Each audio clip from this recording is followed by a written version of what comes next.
Cool. Okay. Well, I have a lot of slides. I will try to keep this a little brief so we can really have some good conversation.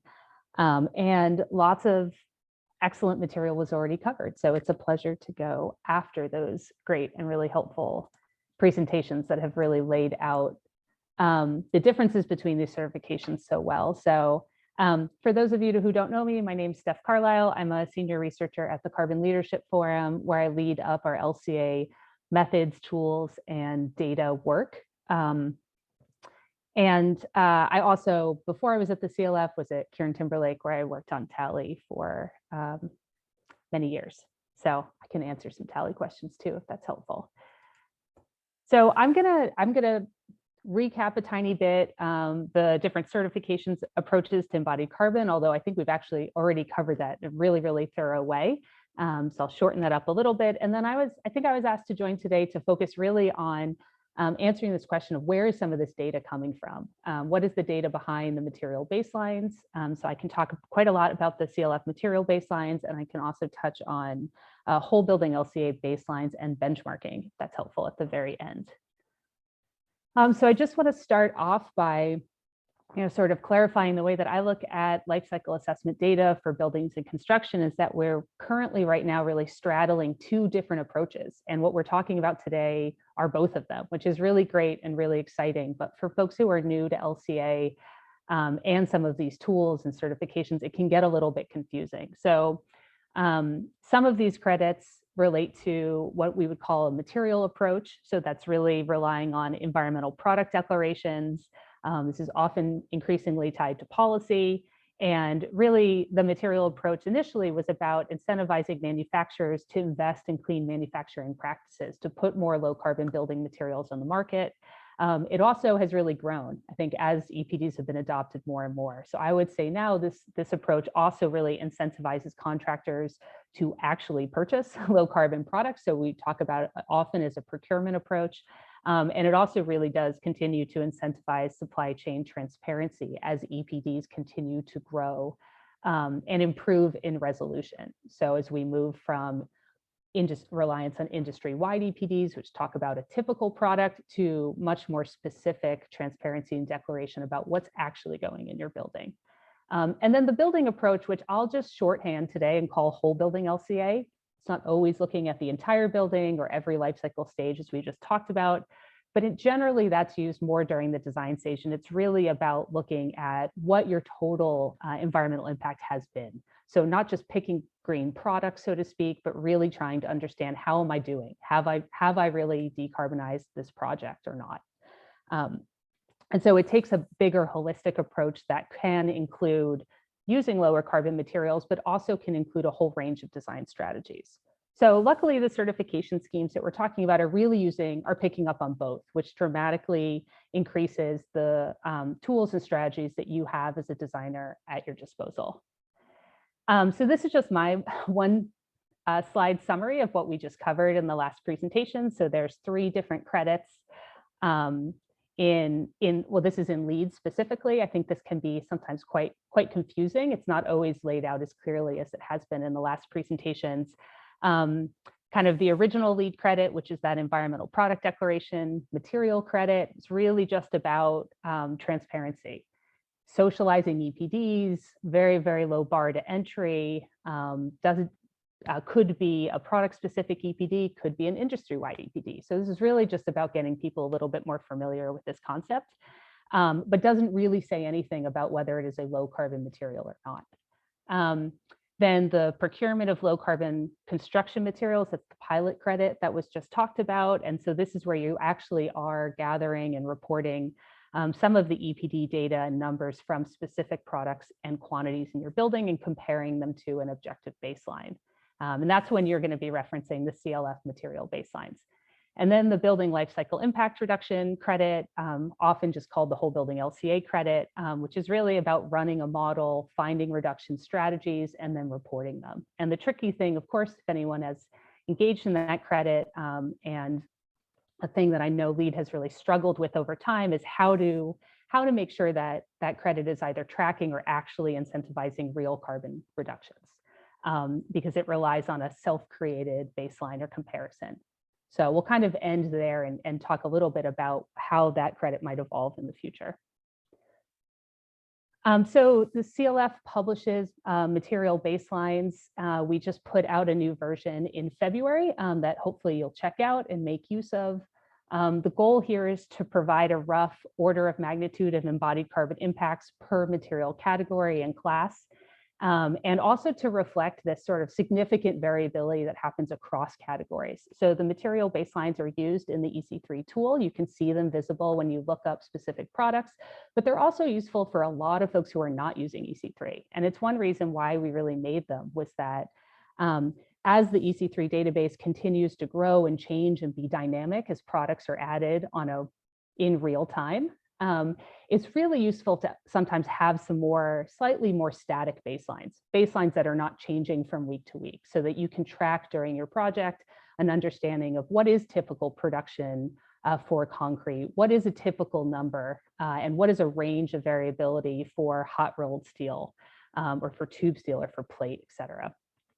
So we found some utility for designers, for different tool makers, for contractors, as well as for policymakers in starting to publish these national baselines. And they're continuing to grow over time. So now the CLF is committed to publishing these annually, but I can say we're just getting ready to publish the next update to them, which is sort of a 6-month update, adding new material categories. So where does the data come from? The data that informs these baselines comes from a combination of industry average EPDs, which are going to express the variability and range of production in North America or with global material supply chains. And these are really production weighted averages. So what that means is you could have one manufacturing plant that has like super, super low carbon products, but they make a very tiny quantity of material. And maybe 90% or 80% of the rest of the supply chain is a much higher carbon material. You want to really weight what is typical production, based on an understanding of where materials are actually coming from and the full supply chain. So production weighted averages are really important when we think about what a typical product might be. We also look at the distribution of all known EPDs, both North America and globally. And then often as the categories improve, we're looking at peer-reviewed published reports on variability in supply chain and materials as well. If you look into the documentation of the baselines, it gets into a lot of detail about the methodology we're using, and you can read a lot of information about where the data comes from. The attempt here is really to be as transparent as possible. So, and one of the real challenges that we're really balancing here is publishing numbers that are reliable, that are trustworthy, that are transparent.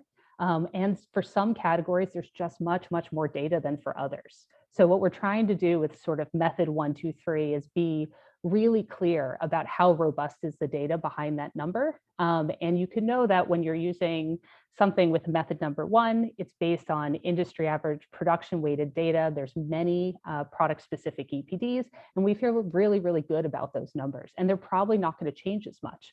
By the time you get down to method 3, there's a small number of EPDs, but because of background research, we understand we feel pretty comfortable setting upper and lower bounds, but it's quite likely that a year from now, 2 years from now, that number might change either because supply chain is decarbonizing or because actually there's just much, much more available data. So I'd say there's also some uncertainty and some reliability that we're trying to express in the transparency behind these numbers. The CLF also can create a little bit of confusion. In our material baselines, we actually published 3 numbers. And so this is part of this attempt to really explain the range and variability of the supply chain. So those numbers are now called a low number, a median, or a typical estimate, and what is generally referred to in the EC3 tool as the CLF baseline. So I'll start with that one. The CLF baseline is a high number. So this is roughly equivalent to that 80th percentile. Although it's not exactly right there, but it's a really conservative number. It's a high estimate of the embodied carbon footprint of a product if no effort is all made to use a low carbon alternative. So most products that you would buy will be lower than this number, nearly all of them, in fact, right? So this is a starting point to measure reductions from. It is absolutely not a target, right? So it's really important to understand in order to make sense of the numbers. The typical estimate is one that we feel is really important. More and more tools are starting to use this number, and some policymakers are using it as well. And that really would represent your kind of typical average, your typical number. So it's the median performance of products within a category. And I'd say if you're using this number, if you're hitting that number or achieving it, you're right in the middle, right? I would actually say that nothing under that nothing over that number is a low, could be credibly considered a low carbon product, right? That's a position of some debate, I guess. Those numbers are tied to industry average EPDs, and they are very, very robust, well documented and transparent. And then we do also publish what's called the low baseline. And so that is the CLF achievable estimate. And that's really showing you your sort of best in class products. And it represents about, that number is tied to about 20% of the products meeting that specification are better than that value. Okay, so that in general, that low number, we would call that a low carbon product that you could track for procurement goals or incentives. The typical estimate is sort of going to be that middle range, and it's a default estimate for broad product comparisons. It's quite similar to, let's say, the values that you might find in Tally, which is trying to say what a typical production would be, not a really great product, not a really bad product, but how in general is this material manufactured, used, transported, et cetera. And then that high baseline, which is really to be used for carbon intensity limits or to measure reduction targets from a number. So not dissimilar from how we treat energy modeling numbers. And as I said, you can often find these numbers are reported in the EC3 tool. That CLF high baseline is going to be visible. Just giving an example for hot rolled structural steel. Where often what you'll find, but not always the case, where that CLF baseline should be kind of at or above that 80th percentile number. So the EC3 tool will also disclose what they call the conservative value and then the achievable value. And that's tied to the 20th and 80th percentile. The reason they don't always line up is that, as many of you probably know, in some categories in EC3, you might have hundreds or thousands of EPDs, and in some you might have two. Right, so it's quite variable, the database right now. As it continues to grow, those numbers pulled directly out of the EC3 database will get more and more robust. But right now, there's a lot of unevenness category to category. That as a team, we're working really, really, really hard to improve the data and figure out how to add uncertainty values to that data so that we can understand reasonable distributions. Okay, so I just want to show you a little bit about where you can find them. You can go to the CLF website where we publish those baselines. We publish a full report with all the methodology, but you can also read most of the report right in this browser window where it talks about what a baseline is, how to use each one, how to make sense of them, what the different methodology is. And maybe more importantly, this is where you can find the table of all of those values. So we have baselines for concrete, for steel. We're just about to publish some aluminum baselines for aluminum extrusions, et cetera, et cetera. Oh, I am running out of time. I'll skip through some of this.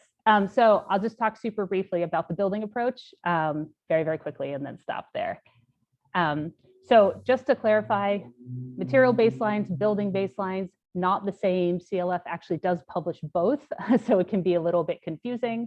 The last time the Carbon Leadership Forum worked on a whole building baseline study, it was the 2017 study that provided some of these very, very rough estimates of what one might expect the embodied carbon footprint of a typical building by use might be.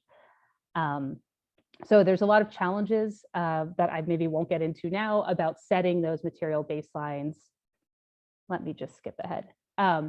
But one thing that I do want to say is that at the Carbon Leadership Forum, we're really thinking now about redoing that study. So at this point, many, many more firms and practices, a lot of you on the call have done a lot of whole building LCAs. And it seems like a really good time to come back and look again at that study and perhaps start collecting more building models so that we can really understand at a higher resolution what is a typical building? How do we know if we're doing a low carbon construction project? How do we actually identify really good strategies that are going to lead to reducing the embodied carbon of those projects? So I think I've gone over, Alex. Should I pause? Should I just stop here so we can actually have some conversation? this slide was just summarizing a little bit of the differences between the approach of LEAD and ILFI.